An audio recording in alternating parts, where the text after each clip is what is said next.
morning shine, shine, shine. Las Vegas, shine your light on me. Welcome to Las Vegas Tonight with your award-winning host, Dale Davidson.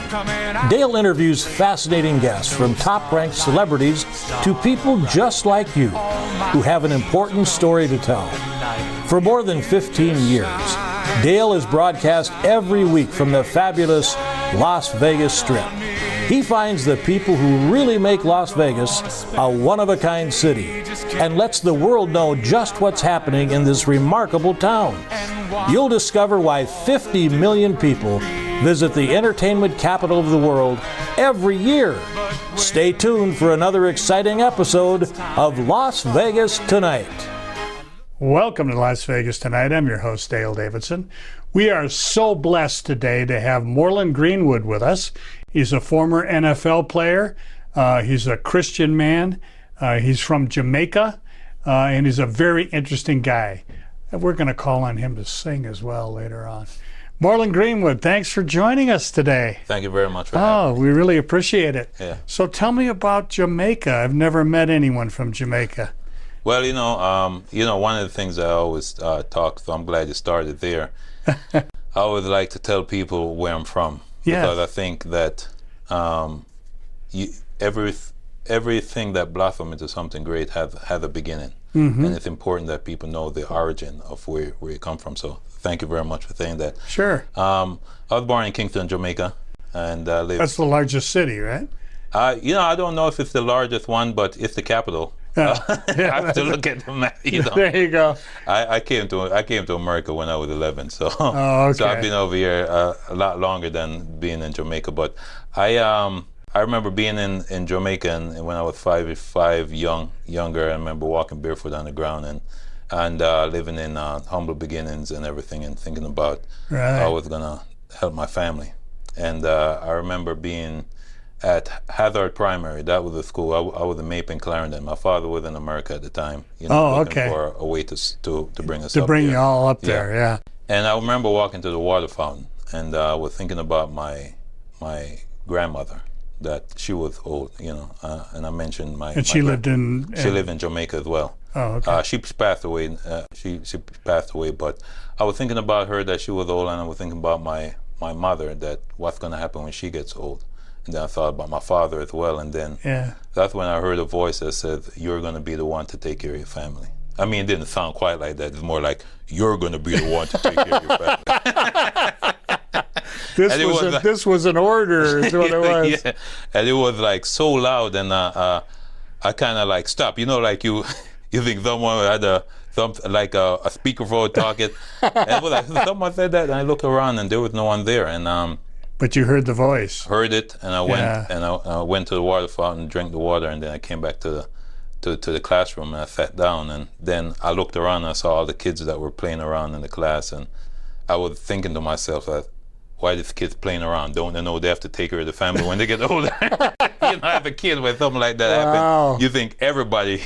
Sure. So I never really shared anything with anyone, but that's what put me on my journey. Oh, that's a good to be story. able to help my family, and then came to the States when I was 11, and from there on, things So how started. old were you when you heard the voice of God?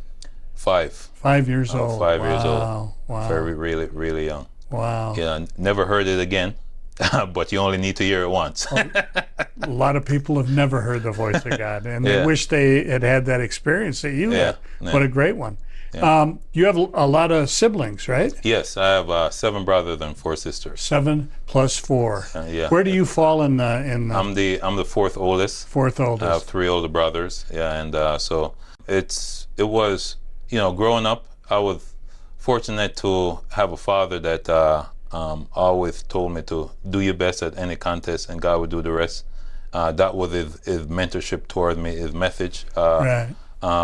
And I spent a lot of time with my father because I don't know, I just enjoy just sitting just here talking to him and just trying to learn, because I was on that path of trying to help my family, right? You knew that, and I didn't tell my father what I wanted to do, because to me it was like it didn't matter what anyone said to me, or whether they said you couldn't do it or you couldn't do it, or oh, you're hearing voices now, or all these other things, you know.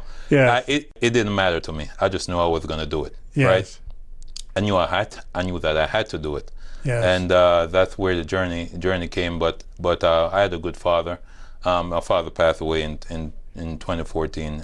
But he's the one that really, you know, held the family together and everything. So I really look up to his hard work and leadership and all his mentorship that he's given me. Oh, that's wonderful. Now, your mom and grandma were Christians. Yes. Now, your dad was a Rastafarian? Is that right? Rastafarian, yeah. Yeah. And so did that create any conflict in your mind, or is that just the way it was? No, because my father, Cat Williams said it one time. He said, what he said, he said Christians and Rastafarian, they believe the same thing, but Rastafarian believe that the higher you get, the closer you get to Jesus. You know, he's a comedian. He's joking. Yes, that's right. He's joking, but he's basically hilarious. just talking about the beliefs. And yeah. And speaking of Christian and Rastafarian, my father gave me a Bible when I was 17 years old, when I was wrestling. Really? And, you know, so I remember that. And he told me to read Psalms, you know, because they're prayers. He basically told me that they're prayers. They are, you can yeah. read it. And he also told me that, you know, you could also make your own prayers, just like David has the Psalms was his way of prayers. You can write your own prayers just like that to God. And so he was always a big believer in God and Jesus. And so. Oh, that's really very interesting. Yeah. I didn't know that about Rastafarians and their Christian faith, you know, which is a neat thing. Yeah. Psalms indeed are songs as well. And songs, and you're a singer, aren't you? Oh, yeah. Yeah. Tell me about that. How'd that happen? So when I was in 9th grade, I found out that it's all about making words rhyme and coming up with a catchy hook. Sure. And when I thought that I can do it and started doing it, and I wrote a song in 9th grade, and I thought a lot of people liked it, then I just continued to do it, and something that I like to do, and I continued to do it throughout high school, through college, and also when I got into the pros as well. Oh, that's wonderful. Now, you grew up in Freeport. That's Long Island, isn't it? Freeport, Long Island. Yeah, yeah. How did you end up there? That's where your dad my dad settled? Yes, my father was there, came there. He had his brother and also his mom lived here in Freeport. Oh, I mean, okay. Not here, but up in Long Island. Yes. And that's how he came here, and then he sent for us, and then we lived there.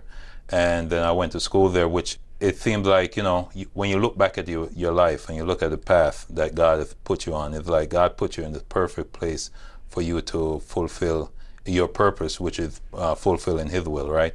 Yes, and, yes.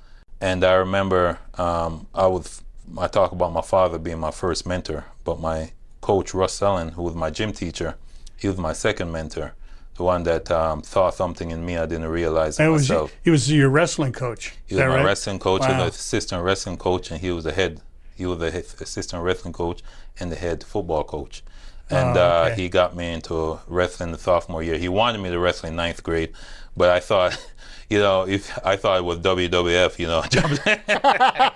He was like, You're not WWF. Be throwing people down on tables and stuff. I'm not big enough. And I remember he said, it's not WWF, it's Olympic style wrestling. Right. And I ended up going out for wrestling didn't go up 9th grade. And plus I was playing soccer as well. Oh, you were? And I didn't really, you know, I was still, there was a Jamaican community there, and you know, sticking to the Jamaican community, playing soccer, and, you know, not... That was their sport. Yeah, so we didn't know, in Jamaica we know soccer, track and field, and cricket. You know? And bobsled now, right? Great movie with John Candy. Yeah. Great movie. Yeah. So it took me a while to digest it. One of my teammates on the soccer team, the following year, he was come from another school Right. and he wrestled. Yes. And he said, you know, he's going to wrestle. And I was like, you know what, Coach Sellen was asking me to wrestle. Maybe I'll come and join the team. So you did. I did, yeah. You did. And that became your primary sport at that point, right? Yeah, so it was that. I was playing soccer since I came to the States. I've been playing soccer since I was 5 or 6 years old in Jamaica. And then when I came over here, I was playing soccer, and then I started doing the wrestling in 10th grade, and then I took 4th in the county my first year. Then I they thought it was a great deal because it was my first year wrestling, but I was just upset that I lost, that I took fourth, right? And, so I went on to wrestle freestyle wrestling. Oh, okay. And, Tell us about that. That's slightly different. Yeah, freestyle. So scholastic wrestling is where you can take a guy down, but if you're using all techniques, and you have to wear like a headgear. Right. And I remember when we did freestyle, they said you could slam, you could do a suplex, and you don't have to worry about taking them down when you pick them up. It's basically the higher you throw them, the more points you get. You don't have to wear like a headgear or anything. Sounds tough. So I went out and I did a freestyle.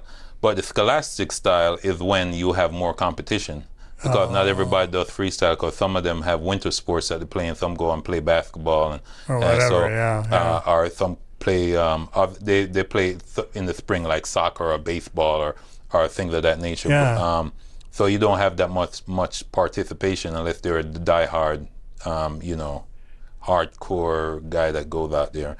And so I remember I did a freestyle because I wanted to get better, and I ended up qualifying for the Empire State Games, and I won the Empire State Games that summer at that's the state championship. At state championship Wow, at 191 congratulations. pounds, and it was in the Carrier Dome up at Syracuse. I'm gonna tell you a reason why that has some significance. Yes, was because that's where I ended up going to college later. It's an excellent school, by the way, Syracuse. Great school. Yeah. And you went there on a football scholarship? Went there on a football scholarship because after that happened, after I became won the state championship and how fast I picked up the wrestling, then Coach Sellen started recruiting me for football.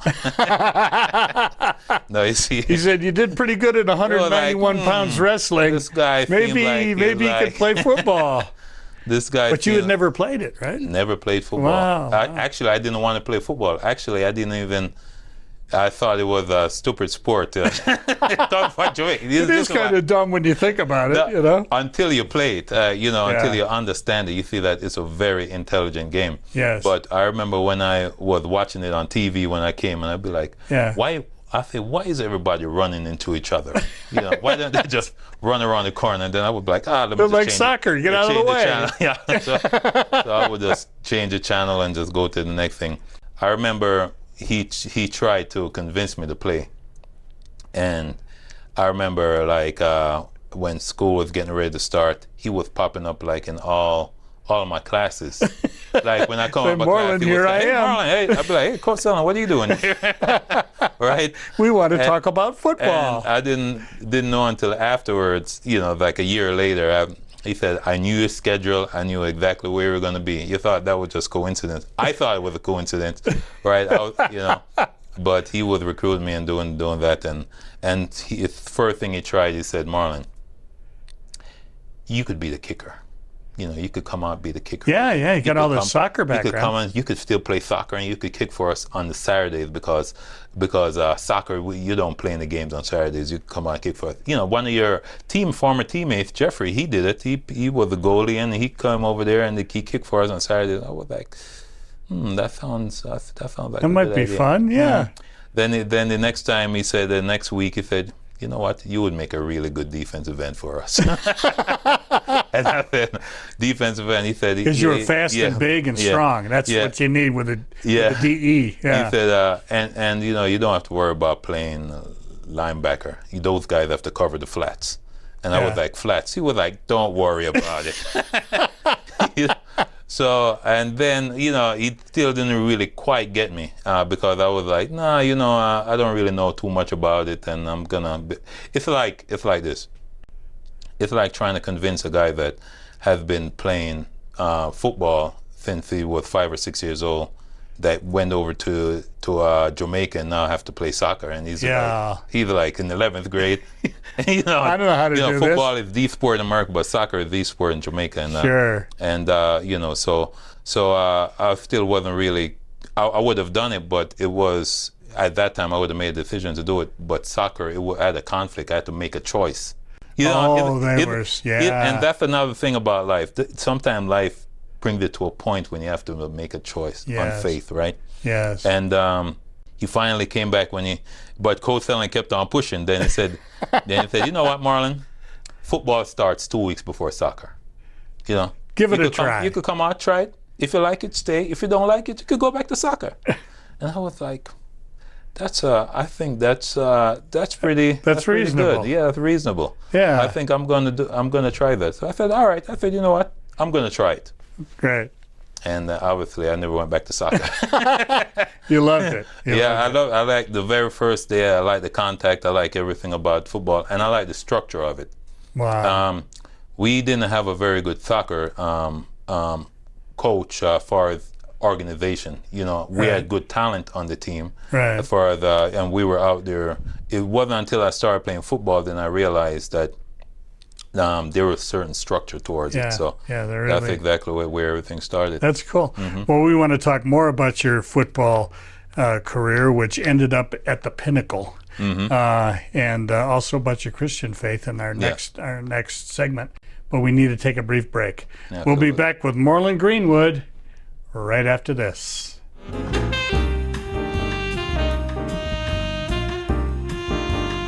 Hi, I'm Dale Davidson, host of Las Vegas Tonight.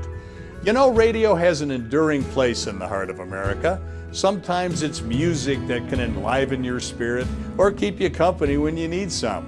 More often for me, it's just been the right spoken word or two that can quiet my mind and soul. Radio brings me a reassuring word in the quiet of night or a welcoming voice early in the morning as I shake off the night's sleep and find my way into God's purpose for my day. And always, I find the best radio station is the one that brings me the best news, the gospel of Jesus Christ. My favorite radio station is KKVV in Las Vegas, Nevada. It's still right where it's been for years, at 1060 on the AM dial, hovering over Sin City like a gospel airship, broadcasting the good news of the abounding love that Jesus Christ has for every single one of us. No matter who you are or where you live, you can receive God's Word via the KKVV Gospel Airship. Just go to kkvv.com and click on Listen Live. KKVV is using all the tools that God's provided them, like podcasting and video streaming and video on demand, to produce programs that lift up our fellow believers and save the lost. If you feel a calling to speak to others about Jesus Christ on your very own show, pick up the phone and call the station. They'll be happy to tell you how. Call KKVV today at 702-731-5588 or drop them an email at kkvvradio@hotmail.com. Please join me in becoming part of the KKVV family. You'll be glad you did.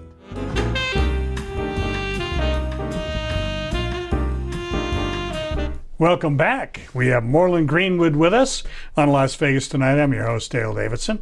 Great first segment. If you didn't watch it, rewind and watch it, because he's got a great story about how he started in Jamaica and ended up in playing pro football. It's incredible. You know, what an accomplishment.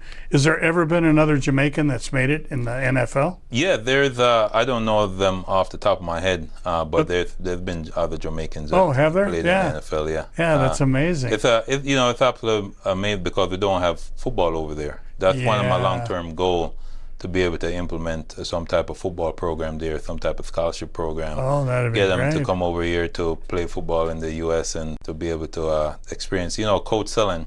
And he had told me this one time. He said, Morlon, the best football player in the world probably don't even play football. He's probably somewhere in India, somewhere in Africa, or somewhere, and he's probably the best football player, but he's not playing football. So which kind of made a sense how he recruited me and how it took him like 4 weeks to convince me to play. And after playing my first year, actually after I played in 4 games, he made it very simple for me. He said, Morlon, line up here, don't be offsides, and wherever you see the football, just go get it. And that's all I did. That's good. Playing on defense. That's pretty simple, And I didn't know anything meaning like I was just following directions, right? I was like a sponge, but I didn't know what football was about. And I remember I played in 4 games, and we were getting ready to play the 5th game, and we were in practice. And Coach Sellen was like, Marlon, on first down, what do you think they're going to do? And I'm standing there like looking at him like, and he said, Marlon, on first down, what do you think they're going to do? And you know, coaches, when you're not answering, they'll be like, you think you're being disobedient. Yeah. And he was about to let me have it. He was like, Marlon, and then he caught himself. I was like, oh, you don't even know what a first down is, do you? Because he remembered that this is my first year playing. You know, I guess because I was doing so well, he kind of forgot. And I was like, I don't know what the first down is. And so I said, what is a first down? And he said, I'm not even going to tell you. Your job is to go home and watch Monday Night Football, and you come back and tell me tomorrow what a first down is. And you know, that's my first football game I watched. Really? And it was the Dallas Cowboys playing the Arizona Cardinals. And here I was watching that, not even knowing that you could get a scholarship to play football. I was just doing Coach Sellen a favor. Not even know that how to get into that, thinking, have any thought of playing into the NFL. Here I am watching this game just to try and figure out what a first down is so I can go tell Coach Sellen tomorrow. That's a great story. And I tell, when I talk to the kids and I tell them that, I said, you never know what the future holds for you. Yeah, at that point, I didn't know I was going to get a scholarship after I completed that first year. And after that first year, I was in, speaking of scholarship, I was in the office with Coach Sellen. And he was like, Marlon, I was on the phone with the head coach of Syracuse last night, and he wants to offer you a full scholarship, right? And I was sitting there looking at him like, to do what? Well, doesn't everybody get a scholarship? And he said, no, actually, before that, when I was like, when I was sitting there like, he was like, Marlon, this is a big deal. You should be excited, right? That was what he said.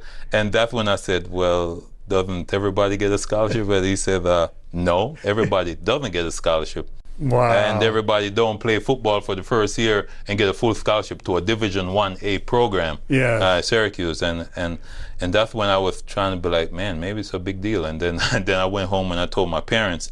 They were excited about it because we weren't having conversation like that at home about you could get a scholarship and you could, you know, my goal was to become a doctor. When I talked to my father when I came to the States, I asked him, because I was thinking about what happened to me as a child, about being successful and helping my family. So I asked my father, and he said, you can become a doctor or a lawyer.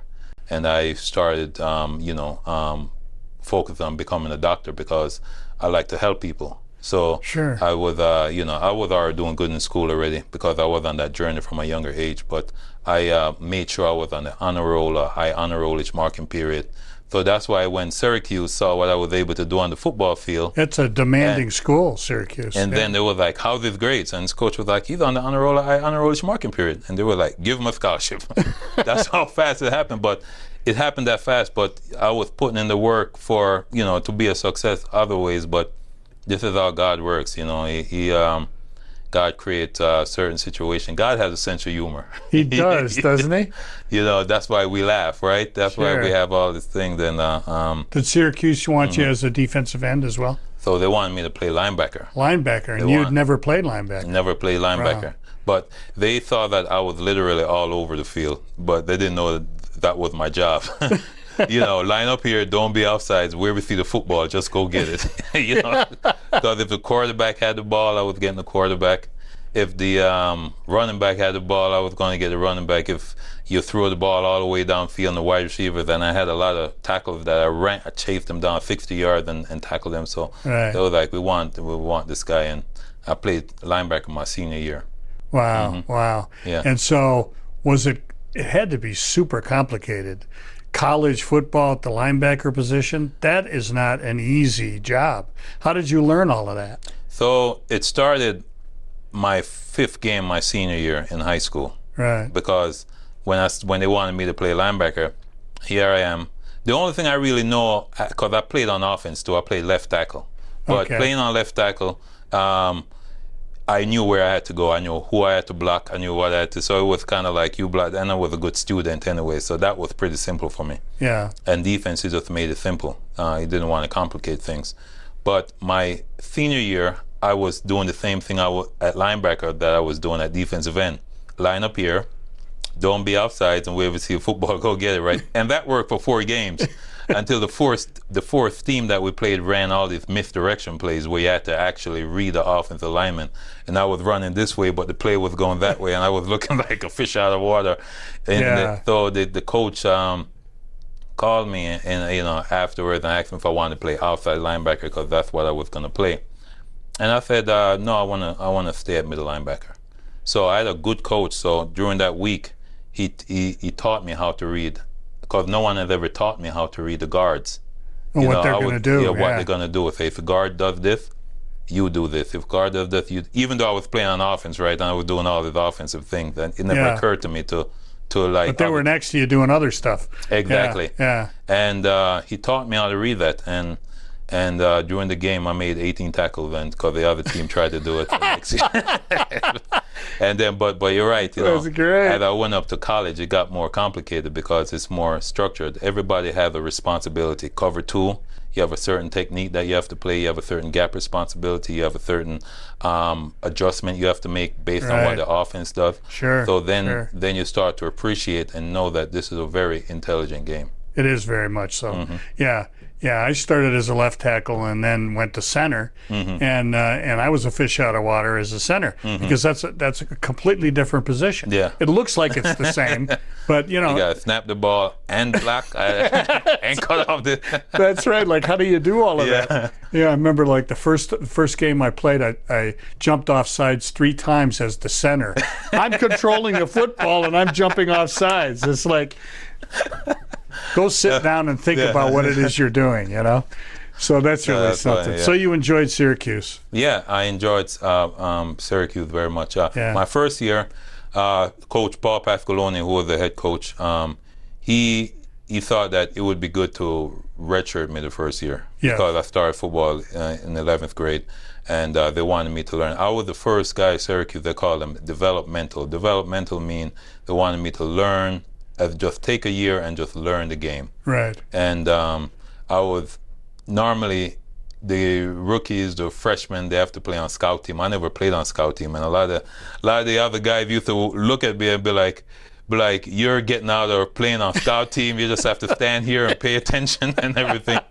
But Coach P took a chance on me because he knew of my background and where I was coming from. I was a student of the game, and he knew it was taking a chance, but I paid attention and I learned a lot. Even after the game, I used to go up in the film room. I used to go and pay attention to it, and I just learned more and more. So when I started the next year, I made freshman All-American.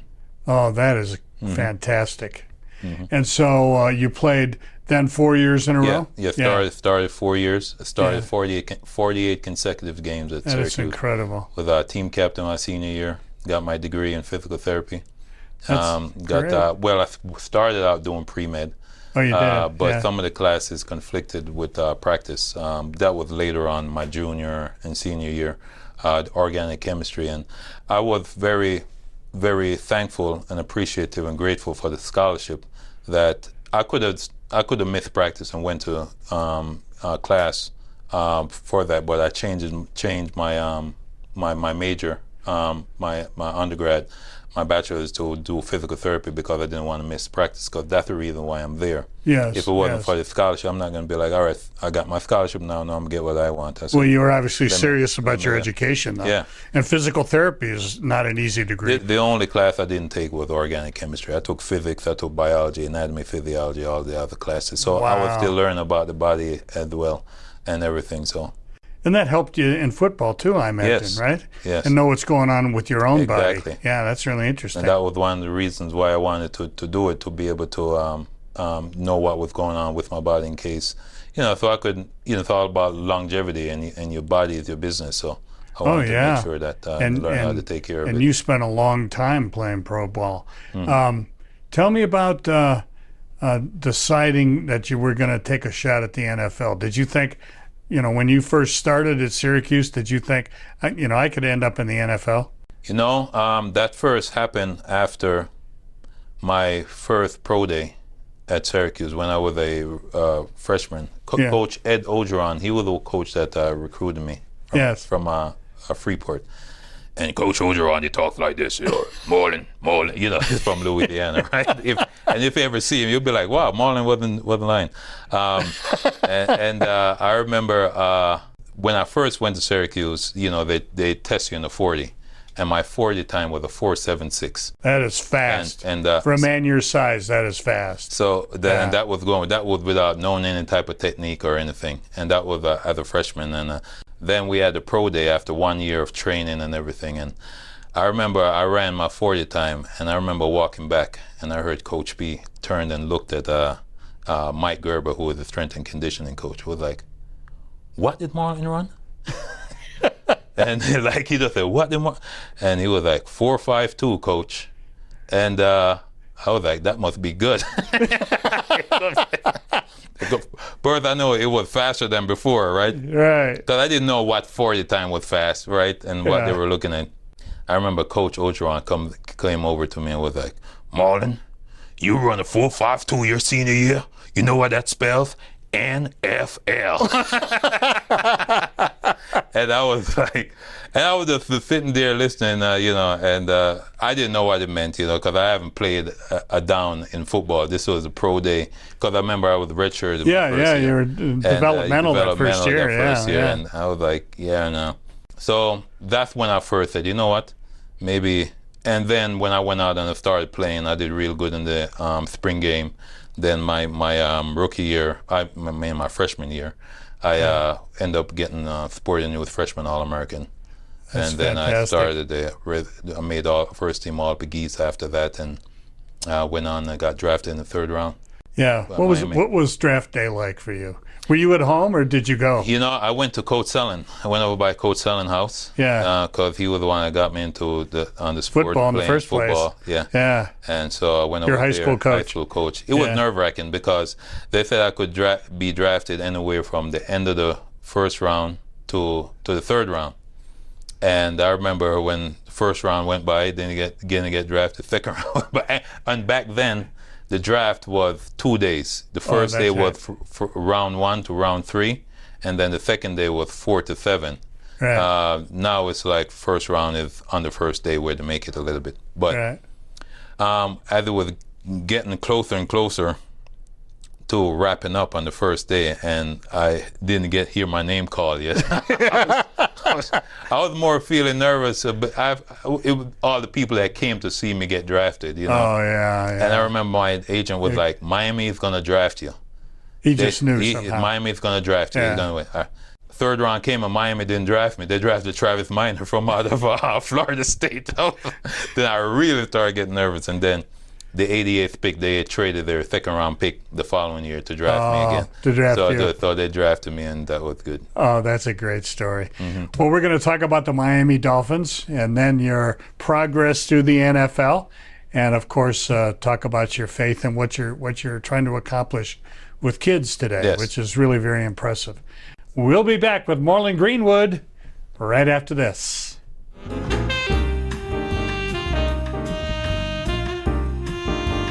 Greetings and blessings to everyone. My name is Morlon Greenwood, and today I want to talk to you about mentorship. For 8 years, I was a starting linebacker in the NFL for the Miami Dolphins and Houston Texans.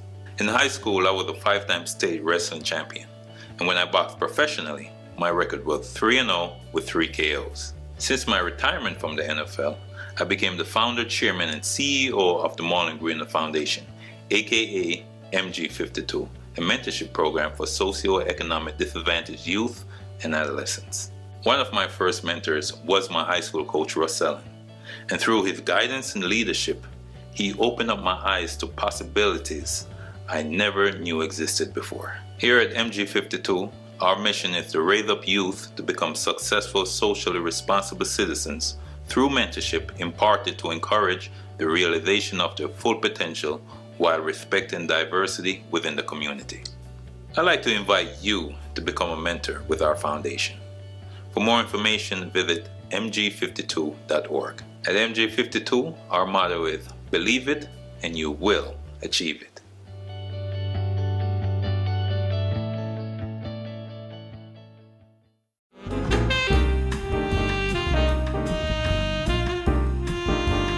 Welcome to Las Vegas Tonight. I'm your host, Dale Davidson. The first two segments with Morlon Greenwood have been fantastic. And boy, I know this one's going to be even better. So Morlon, you got drafted by Miami. Tell me what that was like and showing up for training camp and all of that. Well, it was really good because in college we played a multiple defense and all these things, and I thought going into the NFL we had a really tough college.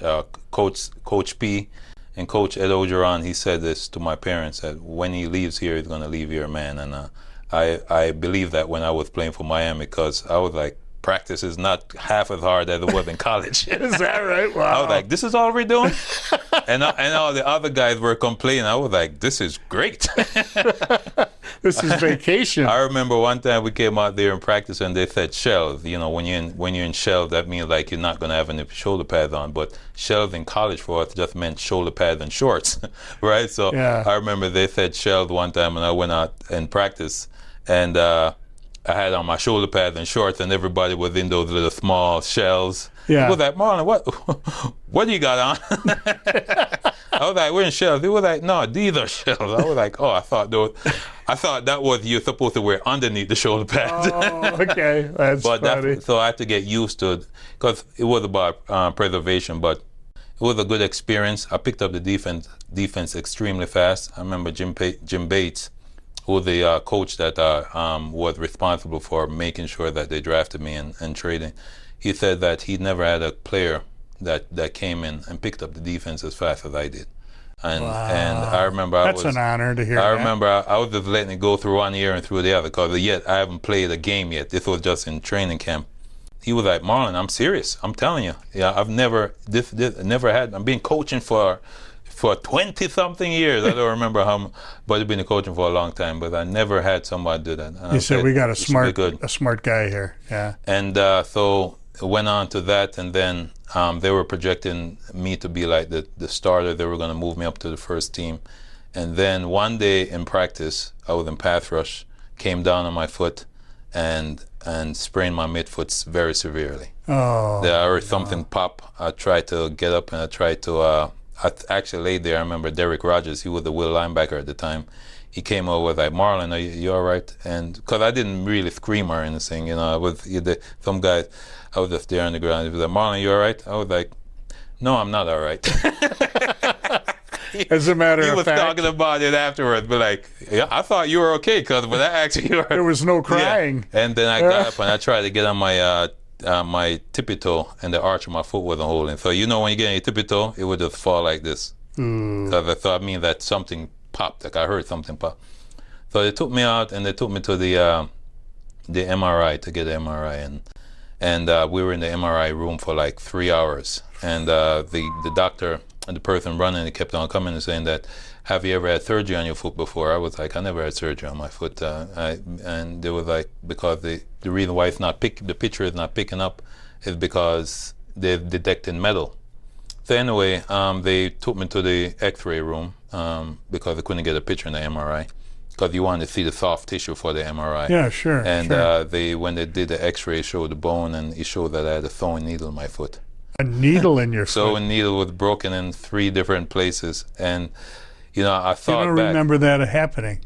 I thought back, and when I was in Jamaica, I used to walk barefoot on the ground. I didn't have shoes, so I remember one time. Stepped on a needle. Stepped on a needle. I remember in Kingston, I stepped on a needle I didn't know I stepped on a needle. I stepped on something, and I thought it was probably just something that went in and out, and right. I remember not walking for like a couple of days, to stay off my foot and kind of walking your tippy toe, because it hurt. To hurt the area, right? Yeah.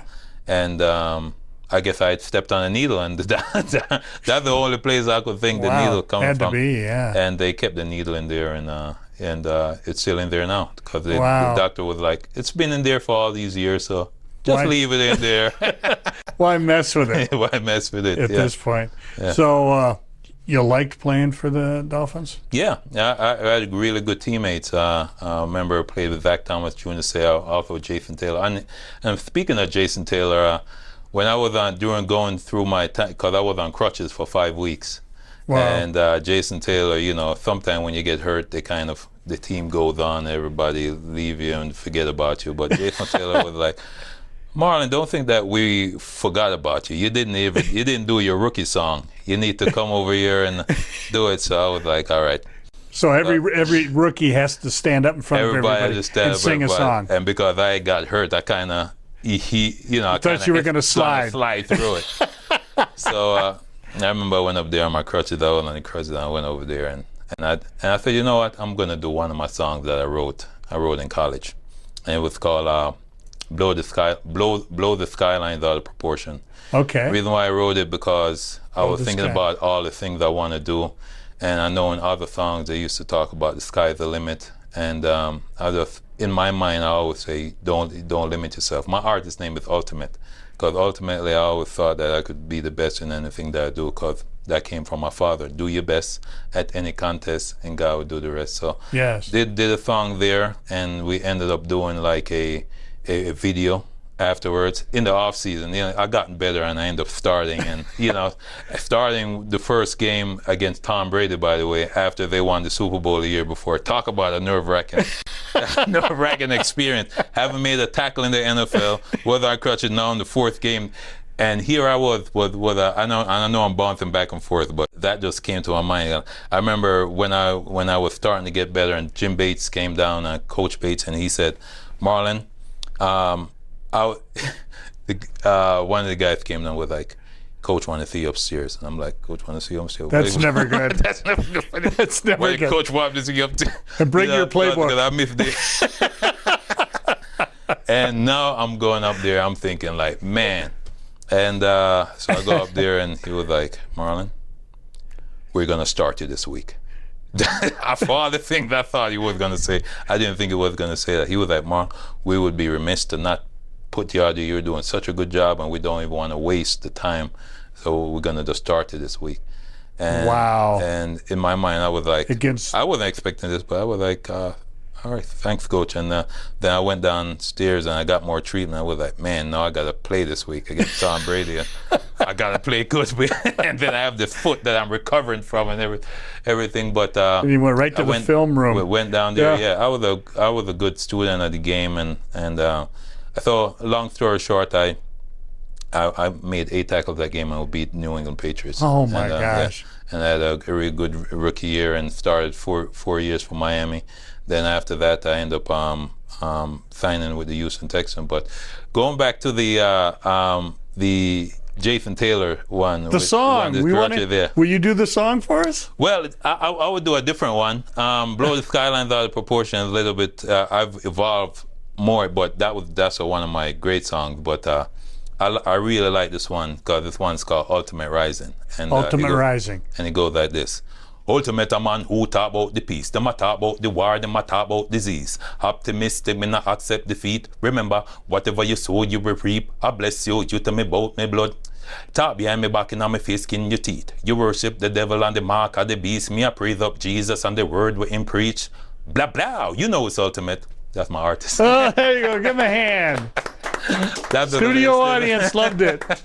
That's nice. No, and after I did Skylines, we end up in the off season. The PR guy was like, "That song was pretty good, Morlon." And you think someone is just feeling sorry for you. Plus, I'm on crutches and everything. I'm like, yeah. He was like, "No, that was really good. I'm gonna introduce you to a producer." And I was like, okay. In the off season, he introduced me to a producer, recorded the song. The next thing you know, we did a video. Next thing you know, during the next season, they're playing the video on halftime. Is that right? Oh, that's in the stadium on the big screen. And I remember, because I didn't understand how the music worked, one of the coaches was like, how much did you pay them to play that on the big screen? I was like, I didn't pay them anything, because I didn't know how it operates, with marketing. It was later on when I started doing the music, you see, like, you hire a marketing team and different things like that. Oh, yeah. So I was like, that's what the coach was talking about, That's great. I thought it was, but it was great, and a lot of people knew me. And but then continued to play and signing with Houston. You got a lot of money. Yeah. You got a great contract. Yeah, great contract. And that's what. 22 million? Yeah, 22.5 million.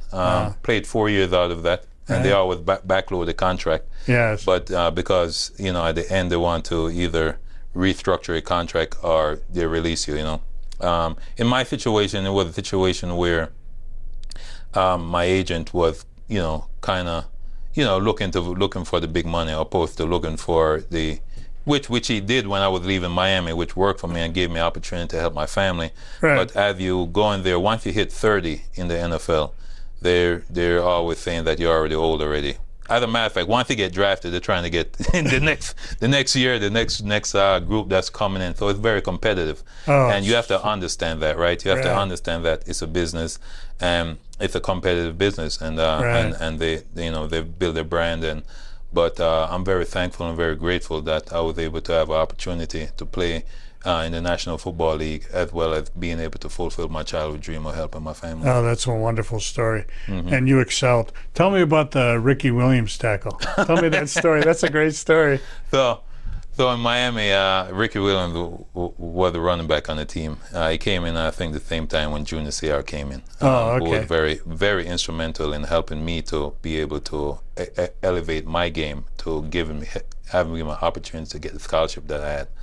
And you know, I'm talking like because Junior Seau, he passed away, he committed suicide, and that was really tough. It was really tough. But back to Ricky, when he came down in Miami, you know, we practiced against him and everything, and I used to see this stud running back that was just, he was incredible. Man, just incredible. Yeah. Incredible speed, size, and power and explosiveness. Yeah. And I used to always wonder, man, what would it be like to tackle this guy? I used to see. Luckily, I'm not going to have to because he's on my team. He's on my team, right? So fast forward a few years later, God always makes these scenarios happen. What you always thinking, but like, oh, that's not gonna, you know. The next thing you know, it's 3rd and 1. Ricky Williams is playing Miami against Houston, and Ricky Williams in the backfield. And I knew he was gonna get the ball too because he kind of looked at me and gave me the wink, like. And I was like, is he messing with me? But he wasn't. I thought him toss him the ball. I was like, they're not messing with you. He's not messing with me. I gotta get going. So, you know, the on a crack toss, the wide receiver tried to crack down on you, and I played across it good, and I just ran as fast as I can, as hard as I can to the sideline because I knew the crack toss is to try to, you know, crack the linebacker a little bit so he could turn the corner, and he only had 1 yard to go. And I remember I ran so hard, I ran so fast, and I hit him as hard as I possibly can. My helmet went flying. And I thought that normally when you hit any other running back, they would at least like fall down out of bounds or, you know. Something, yeah. Rick, it's kind of like I just bumped him a little bit off of his tracks. He just kind of just stepped out of bounds real elegantly and turned around and ran back to the huddle. I was like, I gave him everything I got. I wanted him to say ouch. I mean, at least show something more. You know, but yeah, he was a good teammate to have, and he was a very tremendous athlete. And that's so great. it's good the experience that you have playing. You know, playing with different guys, different teammates, and you just give you opportunity to work. And that's the thing I like about football. Is football teaches you about life. It teaches you about overcoming adversity. It teaches you about discipline, working together, teamwork. And all of these things is different type of characteristics that you have to be able to deal with life, and it has helped me to accomplish the thing that I've accomplished. Sports in general, because in high school I was a 5-time state champion wrestler. That's great. I became my coach first scholastic state champion at Freeport High School in 29 years. Wow. So all those things help me when you go through tough, difficult times. And your mentors as well, like Coach Paul Pasqualoni. He told me one time we were 0-3 one year, and he gave us a speech, and he told us, the thing I remember about, he said, the last thing he told us was, remember this, tough times don't last, but tough people do. If you remember one thing I say today, tough times don't last, but tough people do. Yeah, you know that one. And I remember from then we won 8 straight games. We won the Big East Championship, and we went to the Orange Bowl. Oh, wow. And from that. So in life, when things happen where you go through a tough time and things like that, I always remember these things. Yeah. Spend a minute or two on what you're doing with the kids. Oh, so, since I got out of the football, I played 11 years professional football. Yes. I started 8 years in the NFL, started 3 years in the UFL. And when I finished, I started the Morlon Greenwood Foundation. I actually reestablished it because I had a foundation in Miami, but I didn't have time to spend with it. And I thought it was important to be able to have the time to do so. And we started out doing free football camps with the kids. Football is to bring them in, but it's to teach them about the importance of education, staying on the right path, and doing the right thing.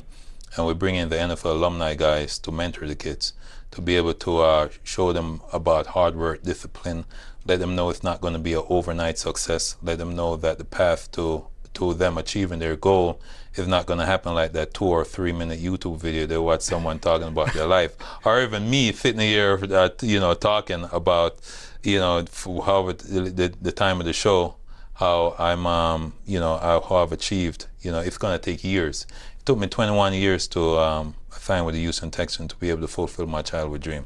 And that took hard work and dedication and Sure. and things like that. And you want to convey that to the I want to kids. convey that to the kids and create. So we continue to do the free football camps back in my hometown. Also, we started doing them here in 2017. In 2019, we wanted to pursue to put a facility in place to develop so the youth could have a place to go year round. And from there, we wanted that facility to be multi-sports, all the wraparound services, mental health, behavioral health, tutoring classes, trade school, entrepreneurship classes, leadership classes, financial literacy, all these things to get the kids exposed to as much things as possible so they can reach their full potential quicker. And that's what we wanted to do. So we went on that journey from 2019 and finally in 2022, March 3rd, it got approved by the Board of Regents at Nevada State College. And we have Congratulations. we have our MOU now. It's going to be a 200,000 square foot facility. Wow, congratulations. Yeah, so we're very happy about that. You're giving back in a major way. So you not only fulfilled what the Lord told you when you were 5 years old, but you've gone beyond that to not only support your family, but a lot of kids. A lot of kids. So one of the, and I'm glad you said that, because I think one of it was being on that journey.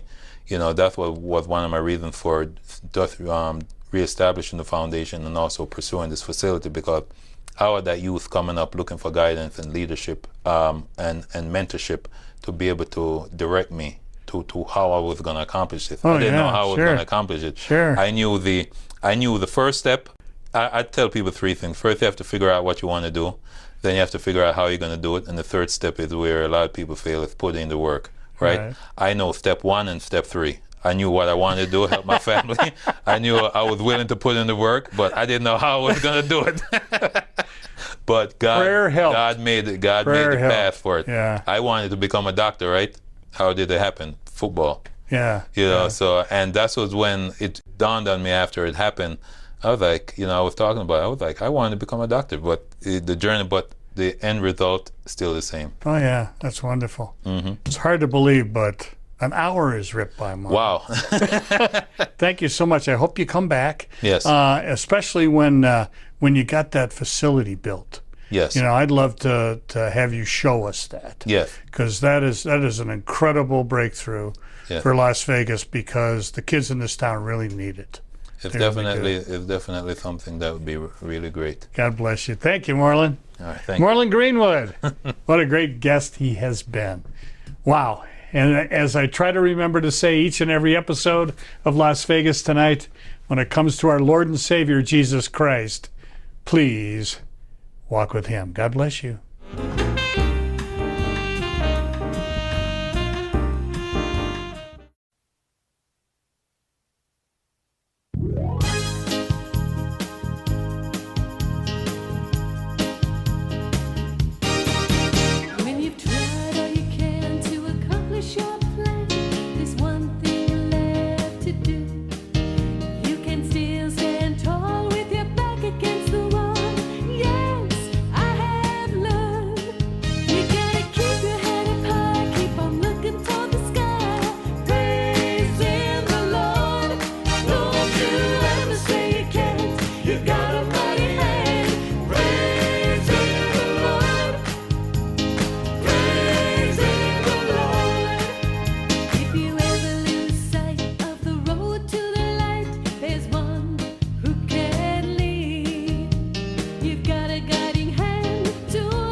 I have times in my life where I feel like all my strength is drained from me, and in its place comes a feeling of emptiness.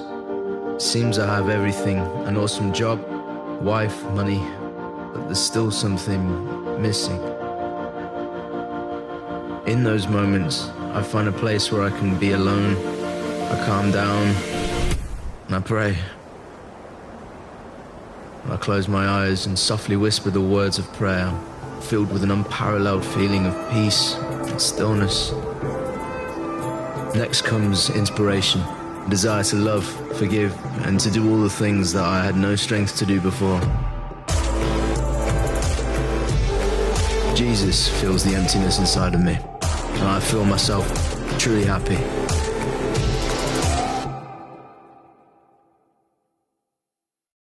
Morning, shine, shine, shine. Las Vegas, shine your light on me.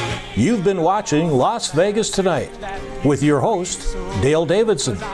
We hope you've enjoyed this edition of our show. We so appreciate your loyalty to our program. To keep Las Vegas Tonight on the air, please go to our website, vegassaints.org, and click the Donate button. To send a check or money order, please make it out to Dale Wynn Davidson Ministries and mail it to 9030 West Sahara Avenue, Suite 255, Las Vegas, Nevada, 89117. To suggest a guest to appear on the show or any other suggestions or questions, write to Dale at dalewdavidson@yahoo.com or call him at 702-480-3989. Shine, Las Vegas, shine.